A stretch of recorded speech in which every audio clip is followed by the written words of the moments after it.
আমরা সবর সবাই করি, কখন করি? মনে করেন মসজিদ থেকে বাইরে দেখেন জুতাটা নাই, মোবাইলটা ভুলে উজুখানায় থুয়া মসজিদে ঢুকছেন, এসে দেখেন মাত্র নামাজ পড়ে আসছেন, টুপিটা মাত্র খুলছেন, এখন দেখেন মোবাইলটা নাই, জুতাটা নাই। এবার চোরের মা বাপ 14 গোষ্ঠী, চাচা চাচি, নানা দাদা যা আছে একটা একটা করে লিস্ট তালিকা ধরে গালিগালাজ করলেন। করে টোরে যখন দেখছেন হ্যাঁ গালিগালাজ করে তো লাভ নাই, চোর তো নিয়ে পালাইছে। এবার আর যখন কিছু করার নাই, গালিগালাজ করে টোরে মাথা যখন একটু ঠান্ডা হয়েছে, এবার বলতেছেন যাক আল্লাহ ভরসা, সবর করি, আর কি করব। আছে না নাই? সব গালিগালাজ দিয়া সাইরা এরপরে যখন দেখছেন হ্যাঁ গালিগালাজ তো দিলাম, লাভ তো হলো না, মোবাইল তো পাই নাই, বেটা তো নিয়ে পালাইছে। এবার আমরা শেষে বলি কি, যাক কি আর করা, আল্লাহ ভরসা। আরে চোর মোবাইল নিছে, আমার কপাল নিতে পারে নাই, থাক সবর করলাম। এটার নাম কি সবর?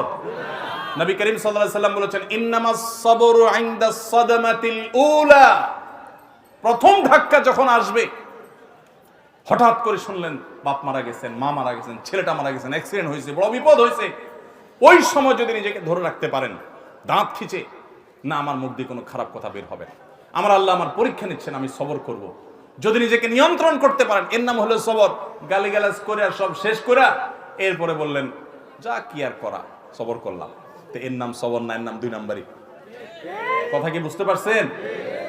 অনেকেই আছে দেখবেন বাসায় গিয়া হয়তো কোনো একটা জিনিস উল্টাপাল্টা দেখছে, আচার বিচার ভাঙচুর করে এরপরে একাকার করে যখন দেখছে মাথাটা একটু ঠান্ডা হয়ে আসছে, এবার যাক যা হয়েছে যাক বলে যাও, আল্লাহ ভরসা, সবর করলাম, কি আর করা। আছে না নাই? এই 2 নাম্বারের নাম সবর।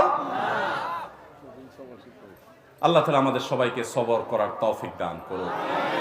সবরের ওয়াজ করা যত সোজা, সবর করা কিন্তু এত। বসাই দিলে আপনিও বহুত কথা বলতে পারবেন, কিন্তু ওই ঠেলায় যখন পড়বেন, বিপদে যখন পড়বেন, কঠিন পরিস্থিতির মুখে দাঁড়িয়ে বিপদের মধ্যেও হাসতে পারা, এটা খুব সহজ কথা না ভাই। শত শতবার কোরআন খতম দেওয়া সহজ, হাজার হাজার রাকাত নফল নামাজ পড়া সহজ, শত শতবার দিন নফল রোজা রাখা সহজ, হাজার হাজার লক্ষ লক্ষ কোটি কোটি টাকা দান করাও সহজ। মহা কঠিন সময়ে নিজেকে নিয়ন্ত্রণ করে সবর করতে পারা, এটা এত সহজ। ও আরশে আজিমের মালিক, আপনি আমাকে, আমার ভাই বোনদেরকে, আমাদের সবাইকে আল্লাহ আপনি সবর করার তৌফিক দান করেন, সবরকারীদের কাতারে শামিল করে দেন মালিক, ধৈর্যের পাহাড় হওয়ার তৌফিক দান করেন।